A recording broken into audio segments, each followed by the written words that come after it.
Bonjour et bienvenue sur le blogauto.com pour l'essai du Bigster, le modèle qui incarne l'offensive de Dacia sur le segment C-SUV.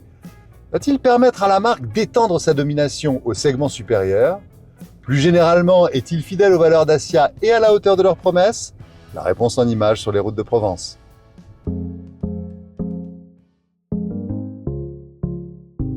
Le Dacia Bigster, c'est le grand frère qui assume pleinement son rôle.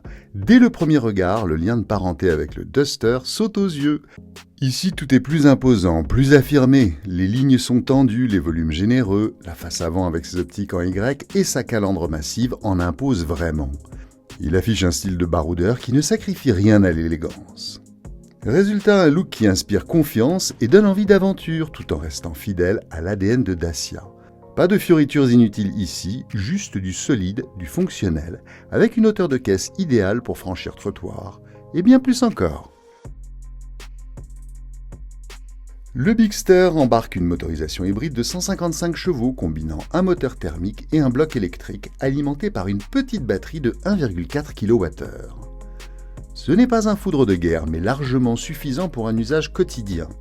En ville, on roule souvent en mode électrique, jusqu'à 80% du temps, selon Dacia, rendant les trajets fluides et silencieux. En pratique, on finit par oublier quand on passe en mode électrique, tant cela arrive fréquemment. Sur route ou autoroute, la transition entre les modes reste perceptible, mais sans à-coups gênants. La consommation est maîtrisée à 5,5 litres au 100 km sur notre parcours et bonne nouvelle, pas de malus écologique grâce à des émissions contenues entre 104 et 107 grammes de CO2 par kilomètre. Bref, c'est efficace sans en faire trop. Mais alors pourquoi Dacia a décidé de s'attaquer au segment C-SUV avec ce Bigster? Pour comprendre les ambitions derrière ce modèle, nous avons rencontré Olivier Mornay, directeur général de la marque. Bigster, ça arrive après plusieurs années de développement de la gamme Dacia. Et donc aujourd'hui, c'est l'élargissement de la promesse de la marque Dacia, meilleur prix-prestation, au segment C. Donc c'est très important parce qu'on intervient avec Dacia sur un segment sur lequel nous n'étions pas jusqu'à présent.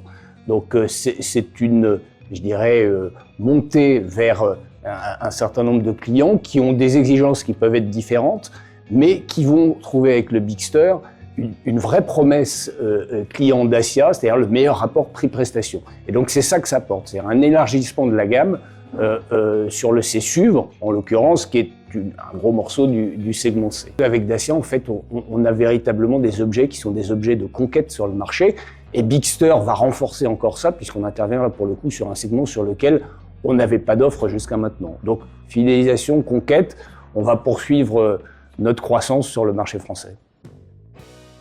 On change clairement de dimension par rapport au Duster. Avec ses 4,57 m de long et son coffre modulable entre 702 et 2002 litres, une fois la banquette rabattue, il joue dans la catégorie des grands espaces. Les passagers arrière sont particulièrement choyés grâce à une place gigantesque pour les jambes, un record dans cette gamme. On n'oublie pas la coudoir centrale bien pensée avec porte-gobelet et support pour smartphone. Côté technologique, Dacia fait un bond en avant. Écran tactile central de 10 pouces avec Waze intégré, climatisation bizone, une première pour la marque, et haillons électrique. Il y a même une application dédiée pour optimiser le rangement du coffre. Les attaches U-Clip ajoutent une touche pratique en permettant d'accrocher des accessoires personnalisables dans l'habitacle. Et pour les amateurs d'aventure ou de camping improvisé, le pack slip transforme l'intérieur en couchage de place pour 1 490 €. Sur la route, là encore, le Bigster surpasse son petit frère le Duster. Les suspensions ont été retravaillées, elles absorbent bien les irrégularités tout en évitant une conduite trop molle. Les mouvements de caisse sont maîtrisés grâce à la plateforme CMF-B, optimisée pour ce SUV imposant. La direction manque légèrement de précision, mais reste correcte pour un véhicule familial. Et côté acoustique, bonne surprise, un effort particulier a été fait avec notamment un pare-brise revu, offrant un confort sonore bien supérieur à ce qu'on attendait. La sonorisation était souvent le point faible des modèles Dacia. Et ici, c'est nettement mieux. Soyons clairs cependant, si vous recherchez du premium ou des sensations fortes au volant, ce n'est pas ici que vous les retrouverez. Mais à ce prix-là, dès 24 990 €, difficile d'en demander davantage. Pour notre version hybride de 155 chevaux, comptez au moins 29 700 €. Alors au terme de cet essai, on peut conclure que le Bigster coche pas mal de cases. On apprécie son comportement routier, son niveau de finition et ses sensations au volant dignes de modèles bien plus onéreux, sans compter toutes ces petites différences qui le démarquent de la concurrence. Saura-t-il trouver son public? C'est plus que probable, comme d'ailleurs la plupart des modèles Dacia. Dominera-t-il le segment? Ça, c'est une autre question. Seul l'avenir le dira. En tout cas, selon nous, il le mérite.